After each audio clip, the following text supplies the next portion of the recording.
दंडोत बंदन अनिक बार, सर्व कला समरथ,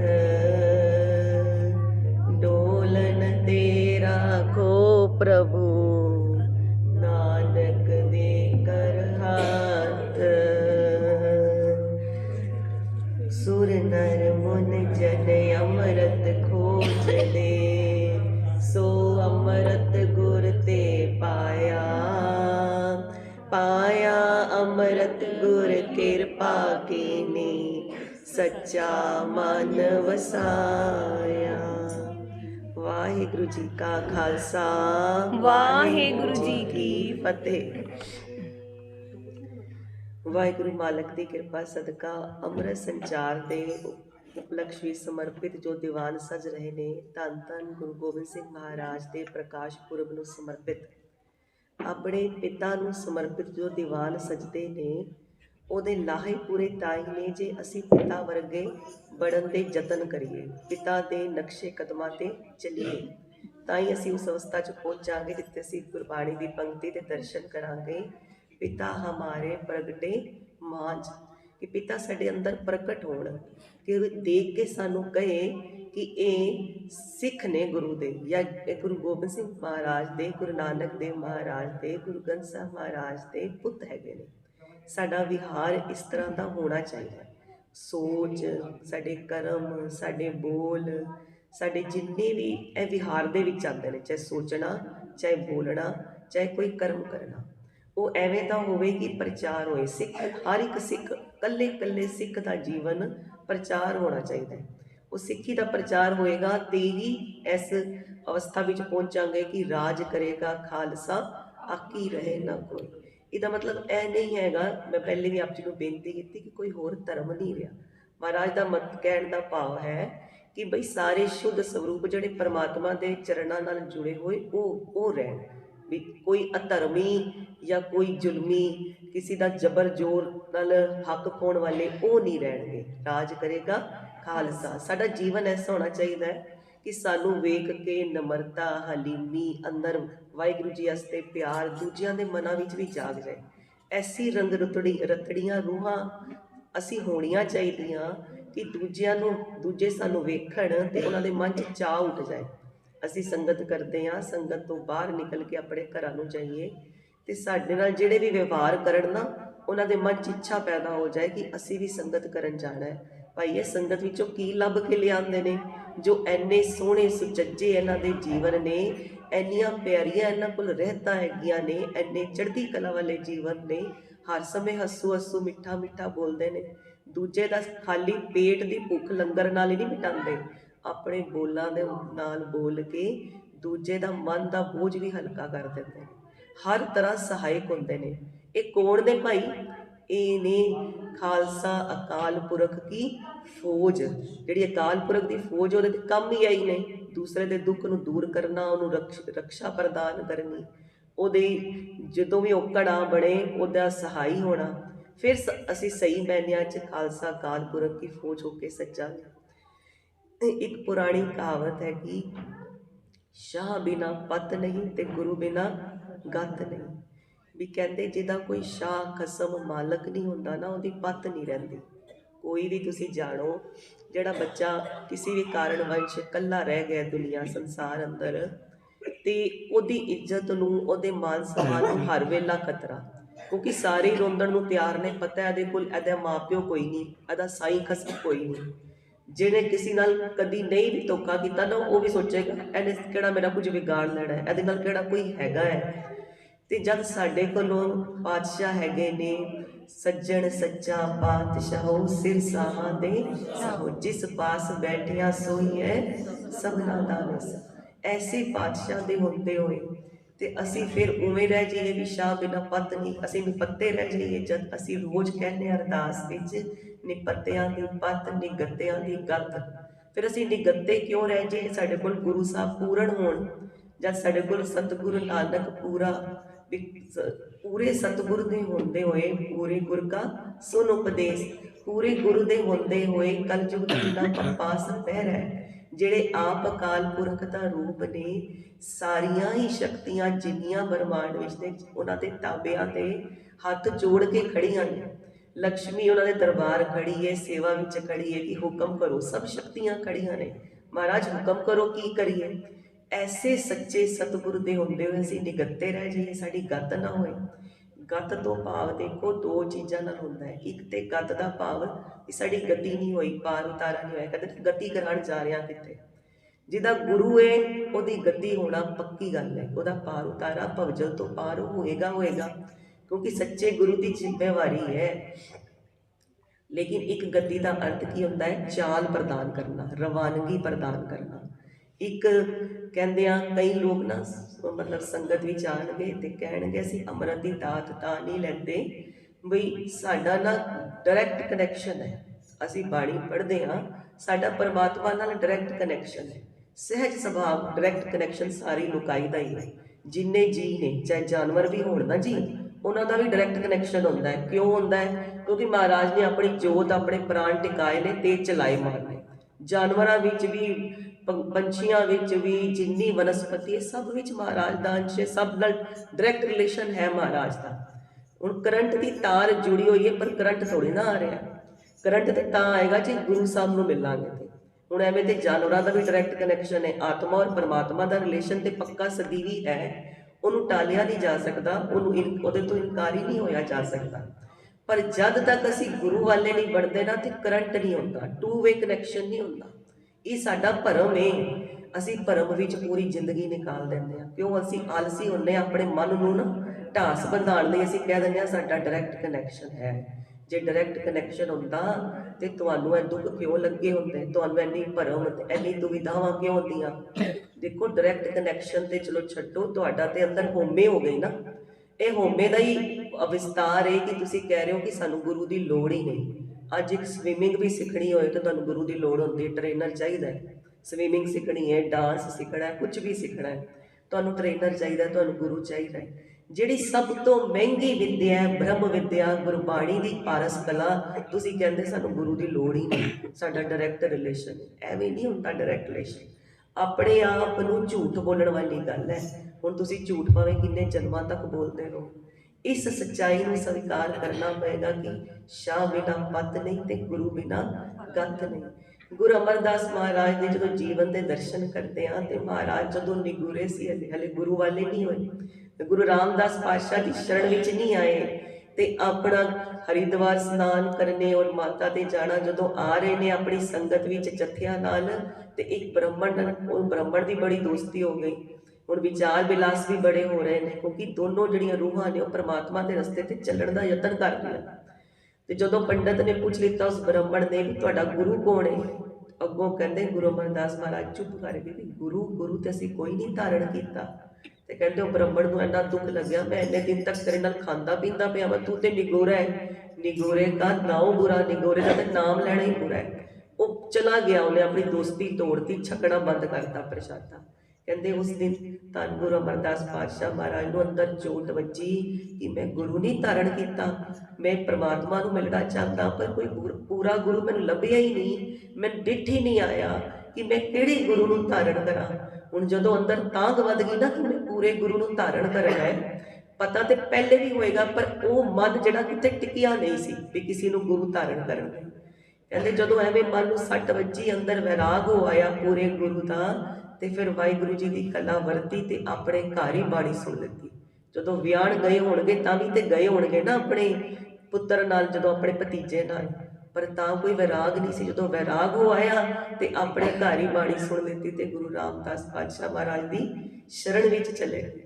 ਜਦ ਸਾਡੇ ਗੁਰੂਆਂ ਨੂੰ ਵੀ ਗੁਰੂ ਦੀ ਲੋੜ ਸੀ, ਆਪ ਗੁਰੂ ਨਾਨਕ ਪਾਤਸ਼ਾਹ ਕਹਿੰਦੇ ਨੇ ਸ਼ਬਦ ਗੁਰੂ ਸੁਰਤ ਧੁਨ ਚੇਲਾ, ਤੇ ਫਿਰ ਅਸੀਂ ਗੁਰੂ ਤੋਂ ਕਿਵੇਂ ਇਨਕਾਰੀ ਹੋ ਸਕਦੇ ਹਾਂ। ਜਦ ਪੰਜ ਪਿਆਰੇ ਸੱਜ ਕੇ ਤਿਆਰ ਹੋ ਗਏ ਤੇ ਗੁਰੂ ਗੋਬਿੰਦ ਰਾਏ ਨੇ ਇੱਕ ਛਿਣ ਨਹੀਂ ਲਗਾਇਆ ਤੇ ਗੋਬਿੰਦ ਸਿੰਘ ਬਣ ਗਏ, ਤੇ ਅਸੀਂ ਕਿਵੇਂ ਦੇਰੀ ਕਰ ਸਕਦੇ ਹਾਂ, ਅਸੀਂ ਉਹਨਾਂ ਤੋਂ ਵੀ ਉੱਚੇ ਹੋ ਗਏ ਹਾਂ।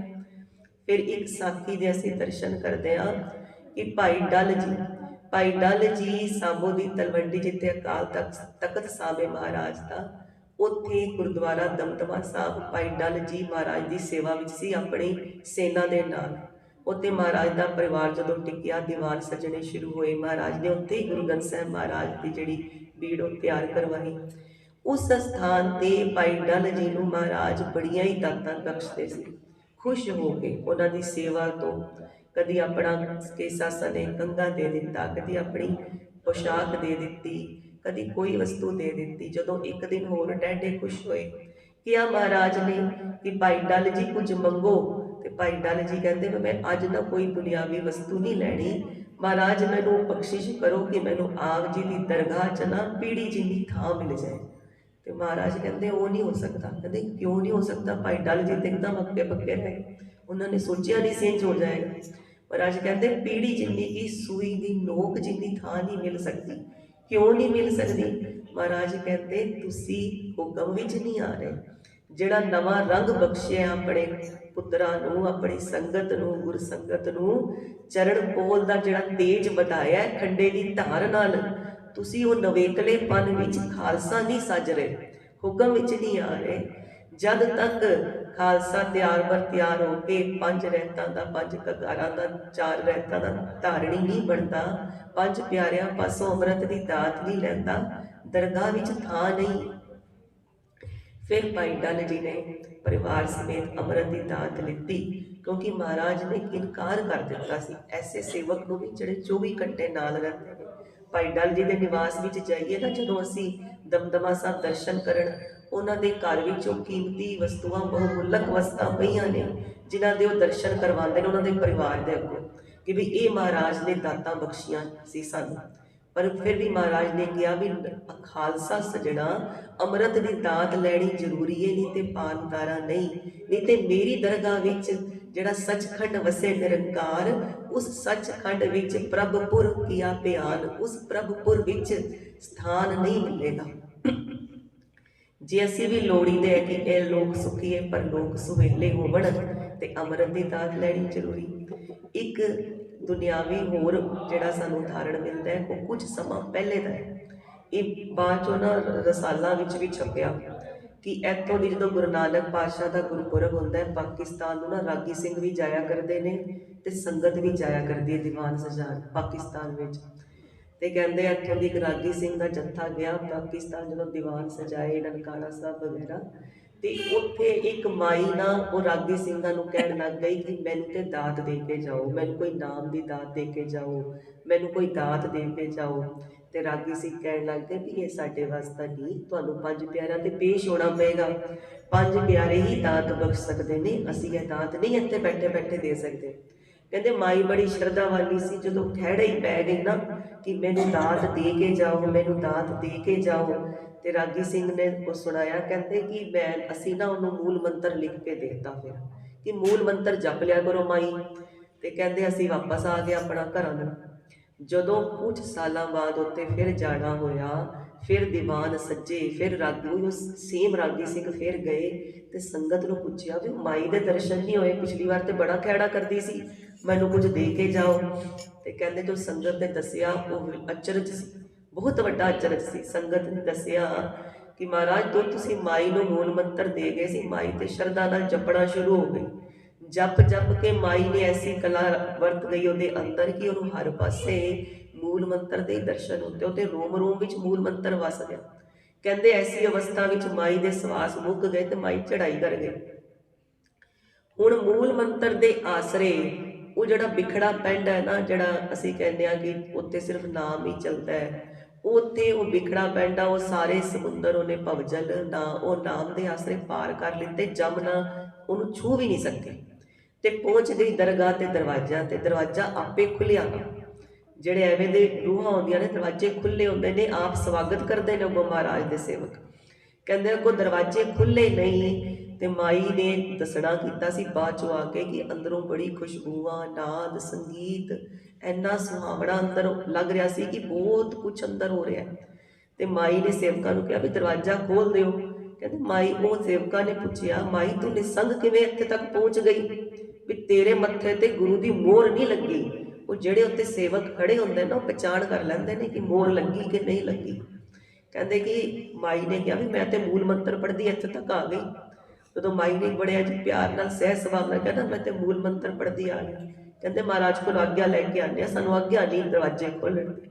ਜਦੋਂ ਮਹਾਰਾਜ ਨੂੰ ਪੁੱਛਿਆ ਤੇ ਮਹਾਰਾਜ ਨੇ ਫਿਰ ਪ੍ਰੇਮ ਵਿੱਚ ਆ ਕੇ ਕਿਹਾ ਕਿ ਸਮਾਂ ਉਹਨੂੰ ਦਿੱਤਾ, ਉਹਨੂੰ ਕਹੋ ਤੇਰਾ ਸਰੀਰ ਹਲੇ ਅਗਨ ਭੇਟ ਨਹੀਂ ਹੋਇਆ, ਵਾਪਸ ਆਪਣੇ ਸਰੀਰ ਵਿੱਚ ਥੱਲੇ ਚਲੀ ਜਾਏ ਤੇ ਅੰਮ੍ਰਿਤ ਦੀ ਦਾਤ ਲੈ ਕੇ ਆਏ ਤੇ ਦਰਵਾਜ਼ਾ ਖੁੱਲ੍ਹੇਗਾ।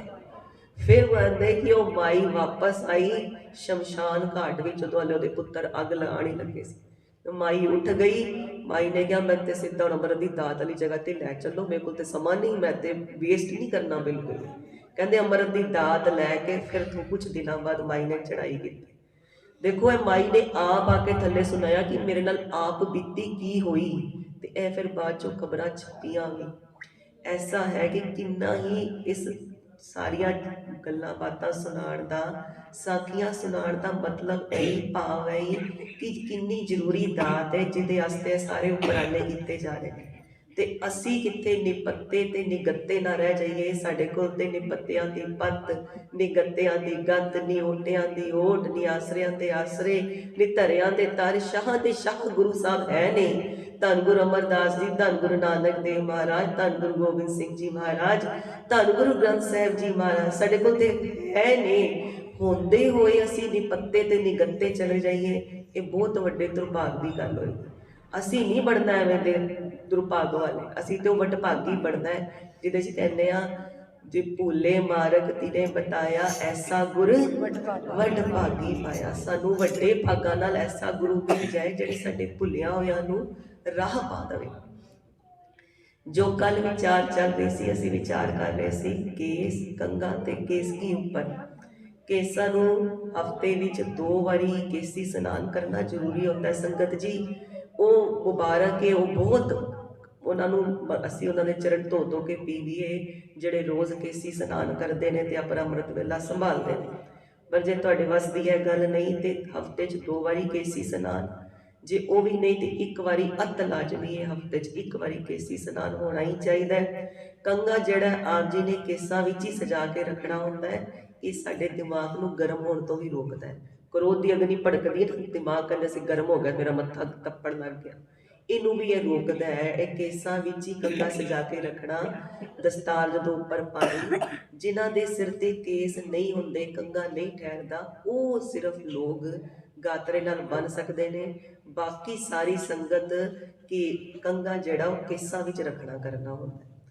ਫਿਰ ਜਿਹੜੀ ਇਹ ਪੱਗ ਇਹ ਸਾਡੀ ਆਨ ਤੇ ਸ਼ਾਨ ਦਾ ਪ੍ਰਤੀਕ ਹੈ, ਇਹਦੇ ਤੋਂ ਵਿਮੁਖ ਕਦੀ ਨਹੀਂ ਹੋਣਾ। ਜਦੋਂ ਵੀ ਭੁੱਲੇ ਵਿਸਰੇ ਕੋਈ ਕਕਾਰ ਸਾਡੇ ਤੋਂ ਵਿਸਰ ਜਾਂਦੇ ਨੇ ਨਾ, ਅਚਨਚੇਤ ਸਾਡੇ ਤੋਂ ਅਲੱਗ ਹੋ ਜਾਂਦੇ ਨੇ, ਤੇ ਦੁਬਾਰਾ ਮਹਾਰਾਜ ਦੀ ਬਾਣੀ ਦਾ ਪਾਠ ਕਰਕੇ, ਮੂਲ ਮੰਤਰ ਦਾ ਪਾਠ ਕਰੋ ਜਾਂ ਵਾਹਿਗੁਰੂ ਮੰਤਰ ਦਾ ਜਾਪ ਕਰਕੇ, ਅਰਦਾਸ ਕਰਕੇ ਉਹਦੇ ਧਾਰਨੀ ਹੋਣਾ ਹੁੰਦਾ ਹੈ। ਲੇਕਿਨ ਜਦੋਂ ਸਾਡੇ ਕੋਲੋਂ ਕੇਸਾਂ ਦੀ ਬੇਦਬੀ ਹੋ ਜਾਂਦੀ ਹੈ, ਫਿਰ ਸਾਡਾ ਅੰਮ੍ਰਿਤ ਕਹਿੰਦੇ ਖੰਡਤ ਹੋ ਜਾਂਦਾ ਹੈ। ਸਾਨੂੰ ਫਿਰ 5 ਪਿਆਰਿਆਂ ਤੇ ਪੇਸ਼ ਹੋਣਾ ਪੈਂਦਾ ਹੈ, ਦੁਬਾਰਾ ਅੰਮ੍ਰਿਤ ਦੀ ਦਾਤ ਲੈਣੀ ਪੈਂਦੀ ਹੈ।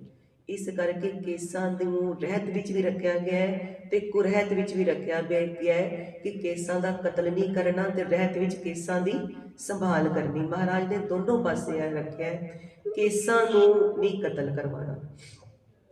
ਇਸ ਤੋਂ ਬਾਅਦ ਅਸੀਂ ਆਉਂਦੇ ਹਾਂ ਤੀਸਰੇ ਕਕਾਰ ਤੇ ਕੜਾ। ਕੜਾ ਜਿਹੜਾ ਜਿਵੇਂ ਸਾਡੇ ਜੋ ਬੇਸਿਕ ਕਕਾਰ ਪਹਿਲੇ ਕੇਸ ਤੇ ਫਿਰ ਦੂਸਰੇ ਨੰਬਰ ਤੇ ਕੜਾ, ਇਹ ਤੇ ਜਿਨ੍ਹਾਂ ਨੇ ਅੰਮ੍ਰਿਤ ਦੀ ਦਾਤ ਨਹੀਂ ਵੀ ਲਿੱਤੀ ਹੁੰਦੀ ਨਾ, ਉਹ ਵੀ ਕੜਾ ਧਾਰਨ ਕਰਦੇ ਨੇ। ਇਸ ਕਰਕੇ ਕੜਾ ਬਹੁਤ ਸਿੱਖੀ ਵਿੱਚ ਮਹੱਤਵਪੂਰਨ ਸਥਾਨ ਰੱਖਦਾ। ਸਭ ਤੋਂ ਪਹਿਲੇ ਮਹਾਰਾਜ ਨੇ ਕੜੇ ਕਦੋਂ ਪਵਾਏ? ਧੰਨ ਗੁਰੂ ਗੋਬਿੰਦ ਸਿੰਘ ਮਹਾਰਾਜ ਦੇ ਦਰਬਾਰ ਵਿੱਚ ਅਨੰਦਪੁਰ ਸਾਹਿਬ ਕਹਿੰਦੇ ਇੱਕ ਜੋਤਿਸ਼ ਆ ਗਿਆ, ਪੰਡਤ। ਜਿਸ ਜੋਤਿਸ਼ ਦੀ ਵਿੱਦਿਆ ਜਾਣਦਾ ਸੀ ਉਹ ਪੰਡਤ ਆ ਗਿਆ। ਉਹ ਪੰਡਤ ਕੇ ਮਹਾਰਾਜ ਨੂੰ ਕਹਿੰਦਾ, ਮਹਾਰਾਜ ਮੈਂ ਆਪ ਜੀ ਦੀ ਨਾ ਜਿਹੜਾ ਉਹ ਦੇਖੀਏ ਵੀ ਗ੍ਰਹਿ ਨਕਸ਼ਤਰ ਵੇਖੇ ਨੇ ਆਪ ਜੀ ਦੇ। ਜਦੋਂ ਮੈਂ ਗ੍ਰਹਿ ਨਕਸ਼ਤਰ ਵੇਖੇ ਮਹਾਰਾਜ, ਤੇ ਮੈਂ ਵੇਖਿਆ ਕਿ ਤੁਹਾਡੀ ਨਾ ਸਾੜ ਸਤੀ ਚੱਲ ਰਹੀ ਹੈ। ਸਾਢੇ ਸਤੀ ਸਾੜ ਸਤੀ ਕਹਿੰਦੇ ਹਨ। ਕਹਿੰਦੇ ਮਹਾਰਾਜ ਤੁਹਾਡੀ ਸਾੜ ਸਤੀ ਚੱਲ ਰਹੀ ਹੈ। ਮਹਾਰਾਜ ਤੋਂ ਲੀਲਾ ਕਰਨ ਦੇ ਉਹਦੇ 'ਚ ਆ ਗਏ। ਮਹਾਰਾਜ ਕਹਿੰਦੇ ਫਿਰ ਕੀ ਕਰੀਏ ਪੰਡਤ ਜੀ? ਤੇ ਕਹਿੰਦੇ ਅੱਗੋਂ ਤੁਸੀਂ ਨਾ ਮਾਂ ਦੀ ਦਾਲ ਤੇ ਲੋਹਾ ਦਾਨ ਕਰ ਦਿਓ, ਤੁਹਾਡੀ ਸਾੜ ਸਤੀ ਟਲ ਜਾਏਗੀ।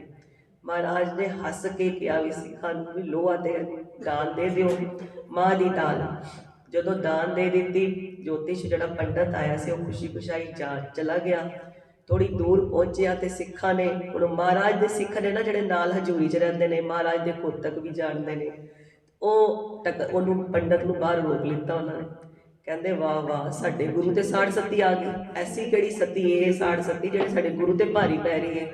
ਕਹਿੰਦੇ ਉਹ ਜੋਤਿਸ਼ ਕੋਲੋਂ ਨਾ ਗੁਰੂ ਦੇ ਸਿੱਖਾਂ ਨੇ ਮਾਂ ਦੀ ਦਾਲ ਤੇ ਲੋਹਾ ਲਿੱਤਾ ਖੋ, ਤੇ ਮਾਂ ਦੀ ਦਾਲ ਦੇ ਤੱਲੇ ਵੜੇ ਬੜੇ ਤਲ ਕੇ ਖਾ ਲਿੱਤੇ ਰੱਜ ਰੱਜ, ਤੇ ਆ ਗਏ ਦਰਬਾਰ ਵਿੱਚ ਵੀ ਵੜੇ। ਮਹਾਰਾਜ ਕਹਿੰਦੇ ਇਹ ਵੜੇ ਕਿੱਥੋਂ ਆ ਗਏ? ਕਹਿੰਦੇ ਮਹਾਰਾਜ ਜਿਹੜੀ ਤੁਸੀਂ ਦਾਲ ਜਿਹੜੀ ਦਾਨ ਕਰਵਾਈ ਹੈ ਨਾ, ਇਹ ਵੜੇ ਉਹਦੇ ਹੀ ਵੜੇ ਨੇ। ਐਸੀ ਕਿਹੜੀ ਸਾੜ ਸਤੀ ਸਾਡੇ ਗੁਰੂ ਤੇ ਭਾਰੀ ਪੈ ਗਈ, ਅਸੀਂ ਤੇ ਵੜੇ ਤਲ ਕੇ ਖਾਵਾਂਗੇ। ਮਹਾਰਾਜ ਕਹਿੰਦੇ ਕਿ ਫਿਰ ਲੋਹੇ ਦਾ ਕੀ ਕਰਨਾ ਹੈ? ਕਹਿੰਦੇ ਮਹਾਰਾਜ ਤੁਸੀਂ ਆਗਿਆ ਬਖਸ਼ੋ। ਤੇ ਮਹਾਰਾਜ ਕਹਿੰਦੇ ਸਰਬ ਲੋਹ ਦੇ ਕੜੇ ਕਢਵਾ ਕੇ ਨਾ ਟਲਵਾ ਕੇ ਕੜੇ ਬਣਾ ਕੇ ਹੱਥਾਂ 'ਚ ਪਾਣੇ ਨੇ। ਮਹਾਰਾਜ ਜੋ ਆਗਿਆ। ਮਹਾਰਾਜ ਕਹਿੰਦੇ ਆ ਕੜੇ ਇਸ ਗੱਲ ਦੇ ਪ੍ਰਤੀਕ ਹੋਣਗੇ, ਜਿਹੜੇ ਮੇਰੇ ਸਿੱਖ ਨੇ ਰਹਿਤ ਨਾਲ ਕੜਾ ਧਾਰਨ ਕੀਤਾ, ਸਾੜ ਸਤੀ ਉਹਦੇ ਨੇੜੇ ਵੀ ਨਹੀਂ ਆਏਗੀ।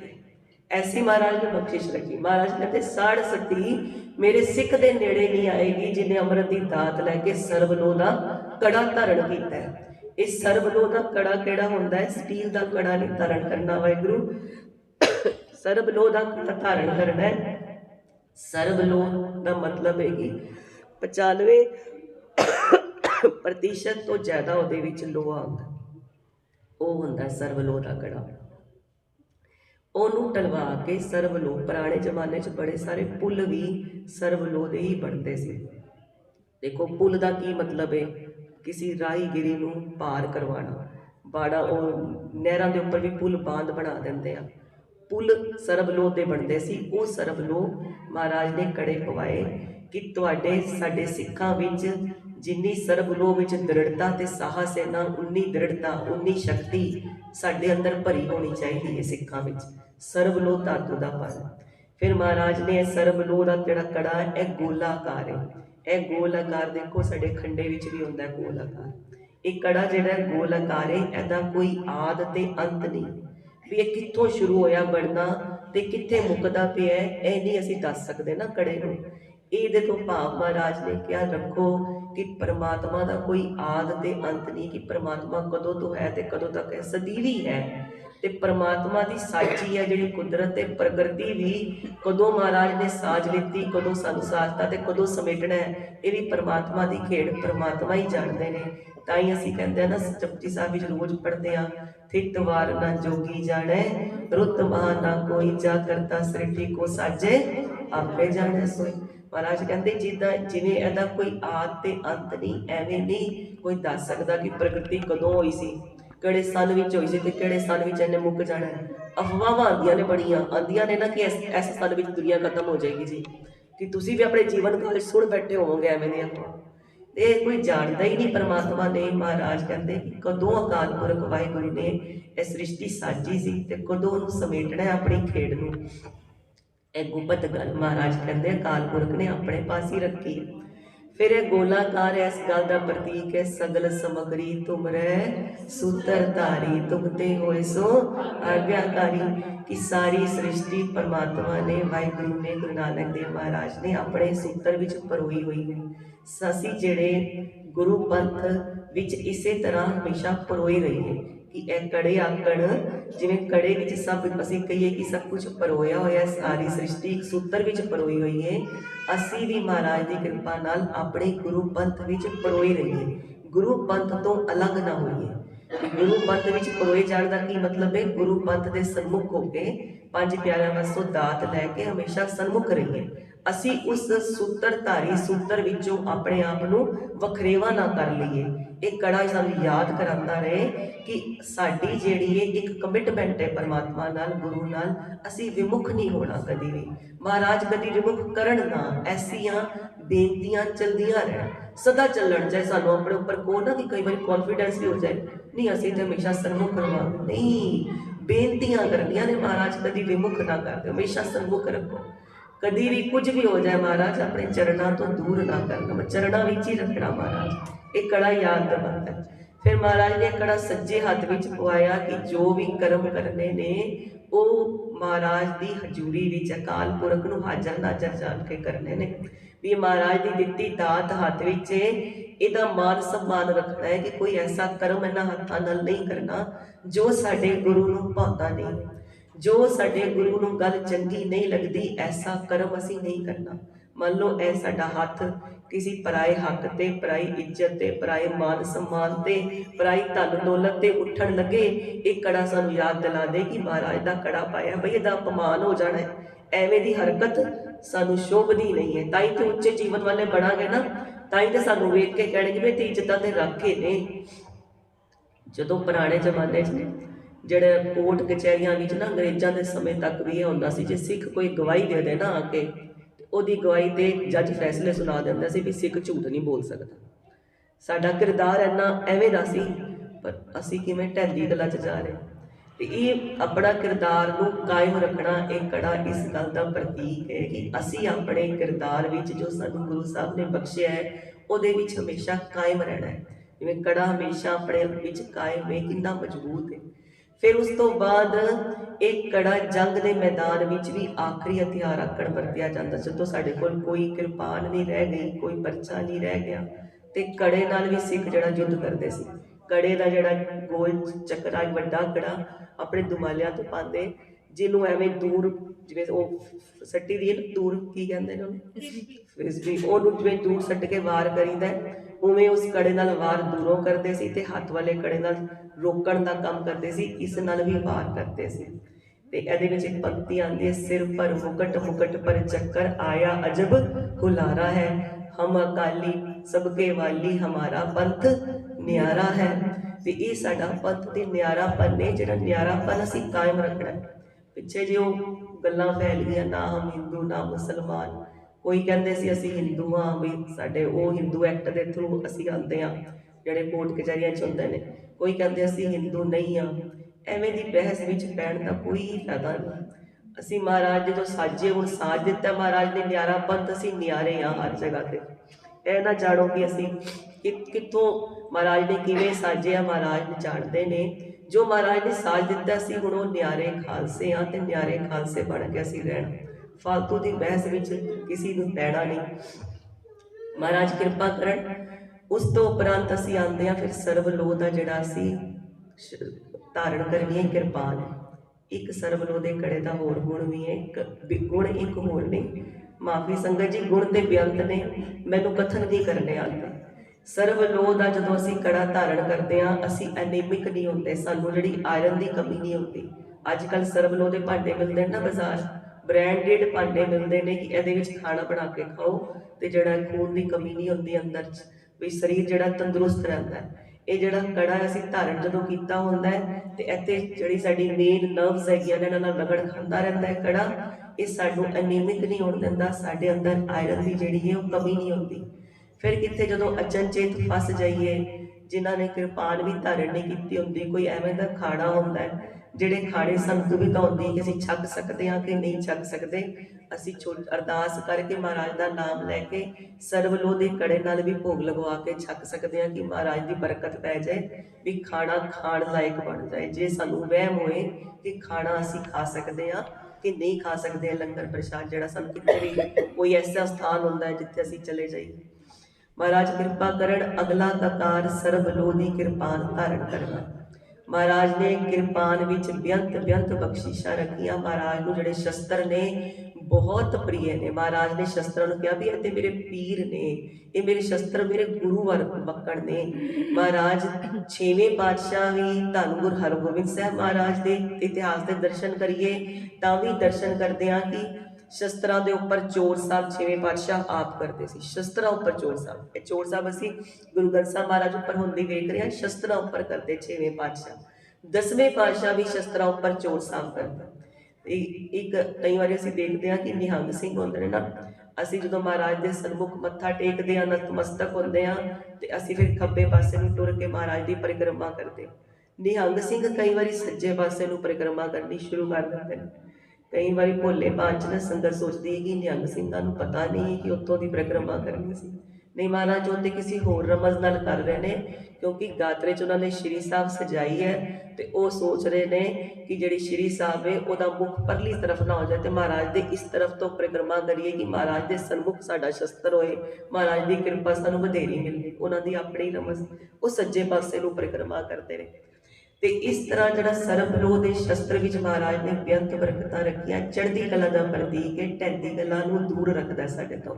ਸ਼ਸਤਰ ਧਾਰਨ ਕੀਤਾ ਹੋਏ ਤੇ ਨਿਰਭਉ ਅਵਸਥਾ ਪ੍ਰਾਪਤ ਹੁੰਦੀ ਹੈ ਕਿ ਸਾਨੂੰ ਭੈ ਤੋਂ ਰਹਿਤ ਕਰਦਾ ਹੈ ਸ਼ਸਤਰ। ਇਸ ਸ਼ਸਤਰ ਨੂੰ ਮਹਾਰਾਜ ਨੇ ਕੀ ਨਾਮ ਦਿੱਤਾ?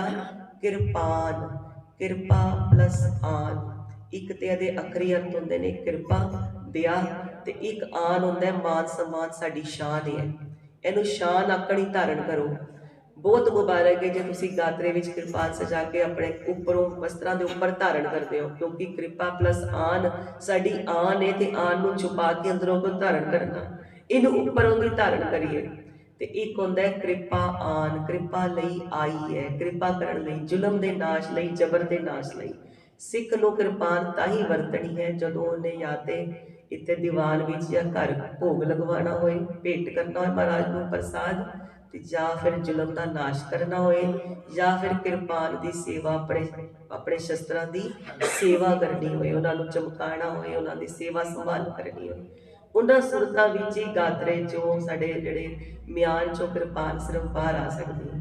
ਕਿਰਪਾ ਲਈ ਆਈਏ, ਸਾਡੀ ਆਨ ਹੈ, ਸਾਡੀ ਸ਼ਾਨ ਹੈ, ਇਹਨੂੰ ਆਨ ਤੇ ਸ਼ਾਨ ਆਕਣੀ ਧਾਰਨ ਕਰਨਾ। ਮਹਾਰਾਜ ਬੜੀ ਕਿਰਪਾ ਕਰਨ। ਸਮੇਂ ਦੀ ਸਮਾਪਤੀ ਹੈ, ਭੁੱਲਾਂ ਨਾ ਚਿਤਾਰਨੀਆਂ। ਇਸ ਵਿਚਾਰ ਨੂੰ ਕੱਲ ਅੱਗੇ ਹੋਰ ਬਤਾਵਾਂਗੇ, ਮਹਾਰਾਜ ਕਿਰਪਾ ਕਰਨਗੇ। ਜੂਲ ਤੇ ਨਿਸ਼ਾਨ ਰਹੇ पंत महाराज की। ਜੂਲ ਤੇ ਨਿਸ਼ਾਨ ਰਹੇ पंत महाराज। ਸਜ ਤੇ ਦੀਵਾਨ ਰਹੇ गुरु महाराज की। ਸਜ ਤੇ ਦੀਵਾਨ ਰਹੇ। गुरु महाराज के। ਵਾਹਿਗੁਰੂ ਜੀ ਕਾ ਖਾਲਸਾ, ਵਾਹਿਗੁਰੂ ਜੀ ਕੀ ਫਤਿਹ।